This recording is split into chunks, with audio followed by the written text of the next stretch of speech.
In this video, we're going to talk about why Subaru must make the next generation STI, why Subaru must make it impressive, exciting, and they have to do it to preserve this community. We're going to jump into my WRX because it's a super windy day, have a super fun video. We're going to do some polls, and we're going to talk about the next generation STI. But this will be a controversial video because this community is dying. The data and the numbers do not lie. And in this video, we're going to talk about everything you need to know from consumer sentiment, sales data, sales data from ignition, meaning when they launch a new generation and what that means for the community, how the community supports that, and how Subaru might be misreading the actual data. We're gonna dive all into it. Let's hop in the car and I'll see you guys in a second. The STI has to come back. And in this video, obviously we're gonna take a dive on why. And I think the first and foremost thing that we need to talk about is competition. It's not even the community. And before you click off because you hate me because I said that, yeah, the community's great. We love each other, this is great. But here's the problem, and this is the overall problem. When people think of fast cars, they don't think about what it can be tuned. They think about how fast the car is when you buy it from the dealer. I know all of us specialized auto enthusiasts and enthusiasts don't feel that way, but that's just how the market feels. These videos are boring without an acceleration, so let's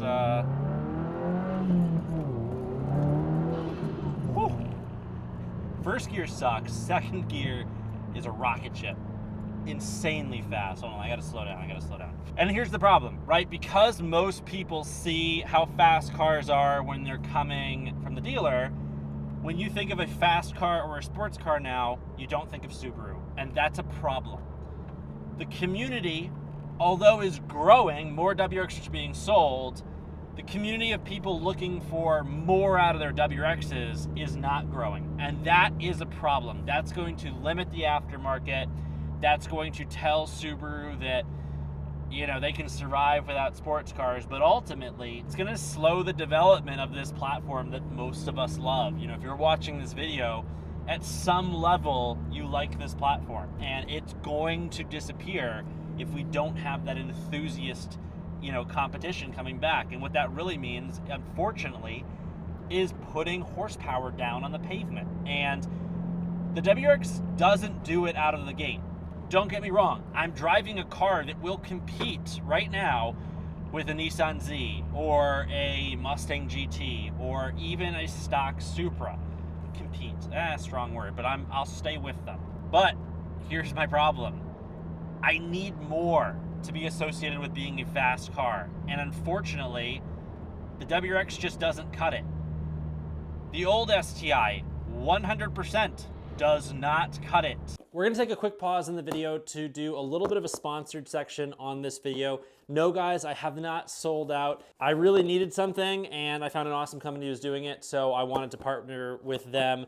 But quick backstory, obviously with my tuned WRX, I've been doing a lot of road tripping to test different things. I found myself in a situation where I was in the middle of nowhere and my access port wasn't set up correctly, and it actually stayed on after I parked my car and the battery drained. And I was stuck out in the middle of nowhere for quite a long time because I couldn't get a jump, and I ended up finding a battery tender for a boat and ended up charging the battery. It took a long time. I got the car started, but I was in an emergency situation where I really needed to jump the car and I couldn't. So I wanted to find a battery powered charger, but I also have had a battery powered tire inflator for the longest time. And that's where I found Yesper. So I reached out to Yesper because they have like a combo kit. We're gonna unbox it, but this thing is a legit lifesaver. It's a portable jumper and a portable tire inflator, and it does charges of your phone or any type of stuff that you need. But this thing, literal lifesaver. I have one. I've had a separate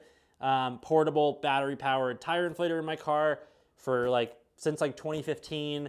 Now I've got a jumper now. Could not be more excited about getting this in the trunk of the car just to save me. Let's quickly unbox it. But this is it. Jumper cables, charger, tire inflating hose. It's really compact, right? So for size, this is my hand. I have probably medium size hands. Really small device. When you think this thing can jump your car, inflate your tires, and hold charge for a long period of time. It's an air compressor as well. This thing is compact, and this is gonna go in the trunk for the future. This is gonna be an absolute lifesaver. I've already needed it once this year, and I didn't have it, so Highly recommend it. Subaru is going to lose their market hold, and unfortunately a lot of us are going to have to exit this platform if we don't have the same support from Subaru. It isn't going to work. And I know that stinks. That absolutely stinks to hear, but it's the truth, right? We need our vehicles to be competitive. We want to be competitive. I don't want to be known for driving a platform that makes family cars. And I know this is a family car, but you lose some of the fun. And here's where we look at the data, because this is the most important too, and this also is indicative of the success of our cars in this community, is if Subaru loses the enthusiasts that are, itching to buy these cars when they come out, right? They're going to lose that initial bump of sales that really drives excitement with these cars, the aftermarket development, and what really causes them to have long-term sales. Obviously, we know this VB WRX is selling pretty well right now. What I don't think Subaru, and I'd love to think that they do, but because of the lack of STI, I have to imagine that maybe it's either a metric they don't find important or they're not really looking at it. But how in comparison would this car do if you didn't have the first year and a half of the car being on the market be driven by excitement from enthusiasts, right? It's the people that drive these cars and want these cars that make them exciting, make consumers want to buy them, and then they do well because they're seeing them on the market, they're seeing them on the road, they're seeing all these like modified blah blah blahs, but it all comes from us. And if we lose that, Subaru is going to lose, and I'm sorry about the sunlight, it's really bad. So the STI must come back. For this community to flourish, it's got to come back. Will I pick the STI over the WRX? I have no idea. Subaru has to bring back a 450 plus horsepower car if they want to remain competitive, if they want to be the same rally brand as they used to. The VB WRX just isn't going to cut it, right? It's a wonderful car. I'm not trying to hate, but it's just not going to cut it in the cutting edge of rally driving, right? We can all get excited about the cars we drive, but it's hard to get behind this like rally racing brand that doesn't really have anything that competes. And to drive home the point of this whole entire video, I'm going to leave you guys with one piece of information, right? When you think about every single car brand, right? Every single car brand has a faster car in their fleet than Subaru. Let that sink in. I don't think I'm wrong here, right? I can think of a car from every manufacturer that from the dealer is faster than the fastest car Subaru produces. And if that doesn't scare you and give you indication of where this brand is going and scare you, I don't know what else to say. So it's something to ponder. It's why Subaru needs to do it. And I hope Subaru watches this video. I'd love to say they follow my content, but they don't.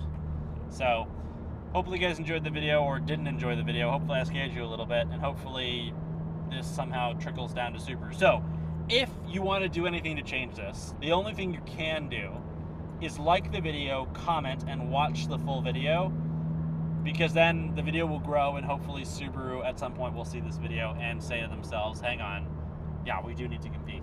I have the feeling that they are working on something. I just have this like sinking feeling that we're going to get an STI that's like 380 horsepower and everyone's going to be like, who are you trying to compete with? Because you're losing to minivans these days. So that's the video. I know it's kind of disappointing, but I'll see you guys in the next one.